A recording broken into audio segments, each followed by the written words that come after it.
प्रभु की स्तुति। आप इस चैनल को रोजाना सुनकर 1 साल में बाइबल पढ़ सकते हैं।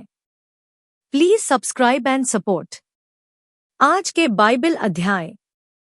यिर्मयाह भविष्यवक्ता की पुस्तक अध्याय 1। यिर्मयाह भविष्यवक्ता की पुस्तक अध्याय 1। हिल्किय्याह का पुत्र यिर्मयाह, जो बिन्यामीनी देश के अनातोत में रहने वाले याजकों में से था, उसी के ये वचन है। यहोवा का वचन उसके पास आमोन के पुत्र यहूदा के राजा योशिय्याह के दिनों में, अर्थात उसके राज्य के 13वें वर्ष में पहुंचा। फिर योशिय्याह के पुत्र यहूदा के राजा यहोयाकीम के दिनों में भी, और योशिय्याह के पुत्र यहूदा के राजा सिदकिय्याह के राज्य के 11वें वर्ष के अंत तक भी, अर्थात जब तक उस वर्ष के 5वें महीने में यरूशलेम के निवासी बंधुआई में न गए, तब तक प्रकट होता रहा।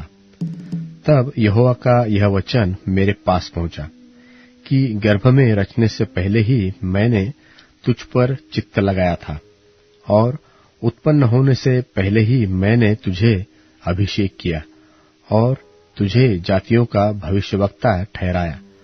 तब मैंने कहा, हाय प्रभु यहोवा, देख, मैं तो बोल नहीं सकता, क्योंकि मैं बच्चा ही हूं। यहोवा ने मुझसे कहा, मत कह कि मैं बच्चा हूं, क्योंकि जिस किसी के पास मैं तुझे भेजूंगा वहां तू जाएगा, और जो कुछ मैं तुझको कहने की आज्ञा दूं वह तू कहेगा। तू उनके मुख को देखकर मत डर, क्योंकि छुड़ाने के लिए मैं तेरे संग हूं। यहोवा की यही वाणी है। तब यहोवा ने हाथ बढ़ाकर मेरे मुंह को छुआ, और यहोवा ने मुझसे कहा, देख, मैंने अपना वचन तेरे मुंह में डाल दिया है। सुन, मैंने आज के दिन गिराने और ढा देने और नाश करने और काट डालने के लिए और बनाने और रोपने के लिए तुझे जातियों और राज्यों पर अधिकारी ठहराया है। फिर यहोवा का यह वचन मेरे पास पहुंचा कि हे यिर्मयाह, तुझे क्या दिखाई पड़ता है? मैंने कहा, बादाम की एक टहनी मुझे दिखाई पड़ती है। तब यहोवा ने मुझसे कहा, तुझे ठीक दिखाई पड़ता है, क्योंकि मैं अपने वचन को पूरा करने के लिए जागरूक रहता हूं। फिर यहोवा का वचन मेरे पास दूसरी बार पहुंचा, और उसने पूछा, तुझे क्या दिखाई पड़ता है? मैंने कहा, मुझे उबलता हुआ एक हंडा दिखाई पड़ता है, जिसका मुंह उत्तर की दिशा की ओर से है। तब यहोवा ने मुझसे कहा, इस देश के सब रहने वालों पर उत्तर दिशा से विपत्ति आ पड़ेगी। यहोवा की यह वाणी है कि मैं उत्तर दिशा के राज्यों और कुलों को बुलाऊंगा, और वे आकर यरूशलेम के फाटकों में और उसके चारों ओर की शहरपनाह और यहूदा के ओर सब नगरों के सामने अपना अपना सिंहासन रखेंगे, और उनकी सारी बुराई के कारण मैं उन पर दंड की आज्ञा दूंगा, इसलिए कि उन्होंने मुझको त्याग कर दूसरे देवताओं के लिए धूप जलाया और अपनी बनाई हुई वस्तुओं को दंडवत किया है। इसलिए तू अपनी कमर कसकर उठ, और जो कुछ मैंने तुझको कहने की आज्ञा दी वही उनसे कहना। तू उनके मुख को देखकर न घबराना, ऐसा न हो कि मैं तुझे उनके सामने घबरा दूं। क्योंकि सुन, मैंने आज तुझको इस सारे देश और यहूदा के राजाओं और हकीमों और याजकों और साधारण लोगों के विरुद्ध गढ़वाला नगर और लोहे का खंबा और पीतल की शहरपनाह बनाया है। वे तुझसे लड़ेंगे तो सही, परंतु तुझ पर प्रबल न होंगे, क्योंकि मैं बचाने के लिए तेरे संग हूं। यहोवा की यही वाणी है। यिर्मयाह भविष्यवक्ता की पुस्तक अध्याय 2। यिर्मयाह भविष्यवक्ता की पुस्तक अध्याय 2। फिर यहोवा का वह वचन मेरे पास पहुंचा कि तू जाकर यरूशलेम में पुकारकर यह सुना दे कि यहोवा का यह वचन है कि तेरे विषय तेरे जवानी का स्नेह और तेरे विवाह के समय का प्रेम मुझे स्मरण आता है, कि तू जंगल में जहां भूमि जोती बोई न गई थी, वहां मेरे पीछे पीछे चली आती थी। इस्राएल यहोवा की पवित्र वस्तु और उसकी पहली उपज थी। उसे खाने वाले सब दोषी ठहरेंगे और विपत्ति में पड़ेंगे। यहोवा की यही वाणी है। हे याकूब के घराने, हे इस्राएल के घराने के सारे कुलों के लोगों, यहोवा का वचन सुनो। यहोवा ने यो कहा है कि तुम्हारे पुरखाओं ने मुझ में कौन ऐसी कुटिलता पाई कि वे मेरी ओर से हट गए और निकम्मी वस्तुओं के पीछे होकर आप भी निकम्मे हो गए। उन्होंने इतना भी न कहा कि जो हमको मिस्र देश से निकाल ले आया और जंगल में और रेत और गड्ढों से भरे हुए निर्जल और घोर अंधकार के देश से, जिसमें से होकर कोई नहीं चलता था और जिसमें कोई मनुष्य नहीं रहता था, ऐसे देश में से हमको ले आया। वह यहोवा कहाँ है? मैं तो तुमको उस उपजाऊ देश में ले आया कि उसका फल और उत्तम उपज खाओ, परंतु तुमने मेरे इस देश में आकर इसको अशुद्ध किया और मेरे इस निज भाग को घृणित कर दिया है। याजकों ने भी नहीं पूछा कि यहोवा कहाँ है, और जो व्यवस्था से काम रखते थे वे भी मुझको न जानते थे। फिर चरवाहों ने मुझसे बलवा किया और भविष्यवक्ताओं ने बाल देवता के नाम से भविष्यवाणी की और निष्फल बातों के पीछे चले। इस कारण यहोवा की यह वाणी है कि मैं फिर तुमसे झगड़ूंगा और तुम्हारे बेटे पोतों से भी झगड़ा करूंगा। कित्तियों के द्वीपों में पार उतर के देखो और केदार में दूध भेजकर भली भांति विचार करो और देखो कि ऐसा काम कहीं हुआ है कि नहीं। क्या किसी जाति ने अपने देवताओं को, जो परमेश्वर नहीं है, बदल दिया? परंतु मेरी प्रजा ने अपनी महिमा को निकम्मी वस्तु में बदल दिया है। यहोवा की यह वाणी है कि हे आकाश चकित हो और बहुत ही थरथरा और सुनसान हो जा, क्योंकि मेरी प्रजा ने दो बुराइयां की है। उन्होंने मुझ बहते जल के सोते को त्याग दिया है और उन्होंने हौद बना लिया, वरन ऐसे हौद जो टूट गए हैं और उनमें जल नहीं ठहरता। क्या इस्राएल दास है? क्या वह घर में जन्मा हुआ दास है? फिर वह क्यों लूटा गया है? जवान सिंहों ने उसके विरुद्ध गरजकर नाद किया।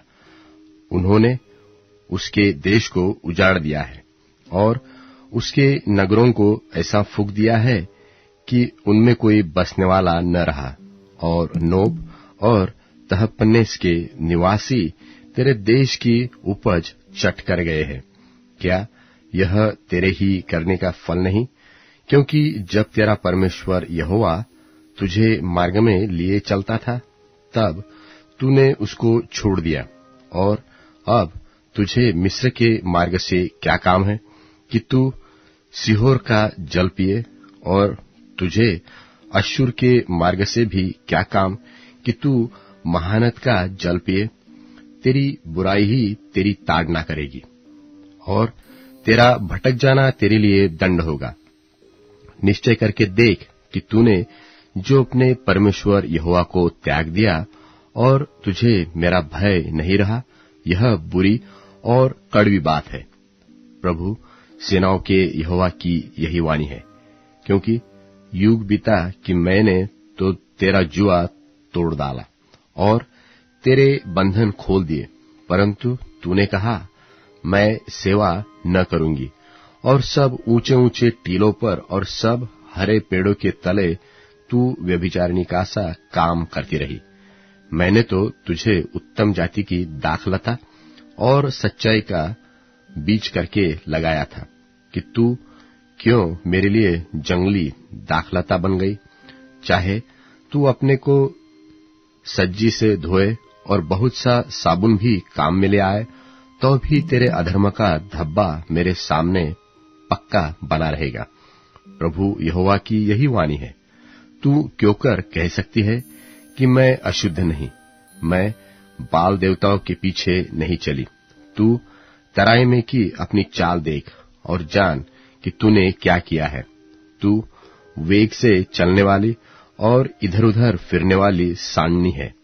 जंगल में पड़ी हुई और कामातुर होकर वायु सूंघने वाली जंगली गद्दी जब काम में वश होती, तब कौन उसको लौटा सकता है? जितने उसको ढूंढेंगे वे व्यर्थ परिश्रम न करेंगे, क्योंकि वे उसको उसके ऋतु में पाएंगे। तू नंगे पांव और गला सुखाए न रह, परंतु तूने कहा कि नहीं, ऐसा तो हो नहीं सकता, क्योंकि मेरा प्रेम दूसरों से लग गया है, इसलिए उनके पीछे चलती हूं। जैसा चोर पकड़े जाने पर लज्जित होता है, वैसा ही इस्राएल का घराना राजाओं, हाकिमों, याजकों और भविष्यवक्ताओं समेत लज्जित होता है। वे कांट से कहते हैं कि तू मेरा बाप है, और पत्थर से कहते हैं कि तूने मुझे जन्म दिया है। इस प्रकार उन्होंने मेरी ओर मुंह नहीं, पीठ ही फेरी है। परंतु विपत्ति के समय वे कहेंगे कि उठकर हमें बचा। परंतु जो देवता तूने बना लिए हैं, वे कहाँ रहे? क्योंकि हे यहूदा, तेरे देवता तेरे नगरों के बराबर बहुत है। यदि वे तेरी विपत्ति के समय तुझे बचा सकते हैं, तो अभी उठे। तुम मेरे संग क्यों वाद विवाद करोगे? तुम सबों ने मुझसे बलवा किया है। यहोवा की यही वाणी है, मैंने व्यर्थ ही तुम्हारे बेटों को दुख दिया, उन्होंने ताड़ना से भी नहीं माना। तुमने अपने भविष्यवक्ताओं को अपनी तलवार से ऐसा काट डाला है जैसा सिंह नाश करता है। हे इस समय के लोगों, यहोवा के इस वचन पर ध्यान दो कि क्या मैं इस्राएल के लिए जंगल व घोर अंधकार का देश बना हूं? मेरी प्रजा क्यों कहती है कि हम जो छोटे हैं सो तेरे पास फिर न आएंगे? क्या कुमारी अपने सिंगार व दुल्हन अपनी सजावट भूल सकती है? तो भी मेरी प्रजा ने मुझे युगों से बिसरा दिया है। प्रेम लगाने के लिए तू कैसी सुंदर चाल चलती है।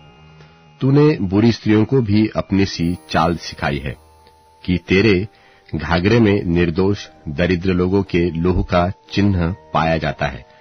तूने उन्हें सेंध मारते नहीं पकड़ा, परंतु इन सबके कारण उन्हें बध किया। तो भी तू कहती है कि मैं तो निर्दोष हूं, निश्चय उसका क्रोध मुझ पर से हट जाएगा। देख, तू जो कहती है कि मैंने पाप नहीं किया, इसलिए मैं तुझसे मुकदमा लड़ूंगा। तू क्यों नया मार्ग पकड़ने के लिए इतनी डावाडोली फिरती है? जैसे अश्शूरियों से तू लज्जित हुई, वैसे ही मिस्रियों से भी होगी। वहां से भी तू सिर पर हाथ रखे हुए यूं ही चली आएगी, क्योंकि जिन पर तूने भरोसा रखा है, यहोवा ने उनको निकम्मा ठहराया है, और तू उनके कारण सफल न होगी। इफिसियों के नाम पौलुस प्रेरित की पत्री 6वां अध्याय। हे बालकों, प्रभु में अपने माता पिता के आज्ञाकारी बनो, क्योंकि यह उचित है। अपनी माता और पिता का आदर कर। यह पहली आज्ञा है, जिसके साथ प्रतिज्ञा भी है कि तेरा भला हो और तू धरती पर बहुत दिन जीवित रहे। और हे बच्चे वालों, अपने बच्चों को रिस न दिलाओ, परंतु प्रभु की शिक्षा और चेतावनी देते हुए उनका पालन पोषण करो। हे दासों, जो लोग शरीर के अनुसार तुम्हारे स्वामी हैं, अपने मन की सीधाई से डरते और कांपते हुए जैसे मसीह की, वैसे ही उनकी भी आज्ञा मानो। और मनुष्यों को प्रसन्न करने वालों की नाई दिखाने के लिए सेवा न करो, पर मसीह के दासों की नाई मन से परमेश्वर की इच्छा पर चलो। और उस सेवा को मनुष्यों की नहीं, परंतु प्रभु की जानकर स्वेच्छा से करो, क्योंकि तुम जानते हो कि जो कोई जैसा अच्छा काम करेगा, चाहे दास हो चाहे स्वतंत्र, प्रभु से वैसा ही पाएगा। और हे स्वामियों, तुम भी धमकियां छोड़कर उनके साथ वैसा ही व्यवहार करो, क्योंकि जानते हो कि उनका और तुम्हारा दोनों का स्वामी स्वर्ग में है, और वह किसी का पक्ष नहीं करता। निदान प्रभु में और उसकी शक्ति के प्रभाव में बलवंत बनो। परमेश्वर के सारे हथियार बांध लो कि तुम शैतान की युक्तियों के सामने खड़े रह सको, क्योंकि हमारा यह मल्ल युद्ध लोहू और मांस से नहीं, परंतु प्रधानों से और अधिकारियों से और इस संसार के अंधकार के हाकिमों से और उस दुष्टता की आत्मिक सेनाओं से है जो आकाश में है। इसलिए परमेश्वर के सारे हथियार बांध लो कि तुम बुरे दिन में सामना कर सको और सब कुछ पूरा करके स्थिर रह सको। सो सत्य से अपनी कमर कसकर और धार्मिकता की झिलम पहनकर और पांव में मेल के सुसमाचार की तैयारी के जूते पहनकर और उन सब के साथ विश्वास की ढाल लेकर स्थिर रहो, जिससे तुम उस दुष्ट के सब जलते हुए तीरों को बुझा सको, और उद्धार का टोप और आत्मा की तलवार जो परमेश्वर का वचन है ले लो, और हर समय और हर प्रकार से आत्मा में प्रार्थना और विनती करते रहो, और इसीलिए जागते रहो कि सब पवित्र लोगों के लिए लगातार विनती किया करो, और मेरे लिए भी कि मुझे बोलने के समय ऐसा प्रबल वचन दिया जाए कि मैं हियाव से सुसमाचार का भेद बता सकूं, जिसके लिए मैं जंजीर से जकड़ा हुआ राजदूत हूं, और यह भी कि मैं उसके विषय में जैसा मुझे चाहिए हियाव से बोलूं। और तखिकुस जो प्रिय भाई और प्रभु में विश्वास योग्य सेवक है, तुम्हें सब बातें बताएगा कि तुम भी मेरी दशा जानो कि मैं कैसा रहता हूं। उसे मैंने तुम्हारे पास इसीलिए भेजा है कि तुम हमारी दशा को जानो और वह तुम्हारे मनों को शांति दे। परमेश्वर पिता और प्रभु यीशु मसीह की ओर से भाइयों को शांति और विश्वास सहित प्रेम मिले। जो हमारे प्रभु यीशु मसीह से सच्चा प्रेम रखते हैं, उन सब पर अनुग्रह होता रहे। भजन संहिता अध्याय 93। भजन संहिता अध्याय 93। यहोवा राजा है, उसने महात्म्य का पहराव पहना है। यहोवा पहराव पहने हुए और सामर्थ्य का फेटा बांधे है। इस कारण जगत स्थिर है, वह नहीं टलने का। हे यहोवा, तेरी राजगद्दी अनादिकाल से स्थिर है, तू सर्वदा से है। हे यहोवा, महानदों का कोलाहल हो रहा है, महानदों का बड़ा शब्द हो रहा है। महानद गरजते हैं, महासागर के शब्द से और समुद्र की महातरंगों से विराजमान यहोवा अधिक महान है। तेरी चितौनियां अति विश्वास योग्य है। हे यहोवा, तेरे भवन को युग युग पवित्रता की शोभा देती है। अब Amazon music, tune in, Spotify और YouTube म्यूजिक में उपलब्ध है। Please follow it.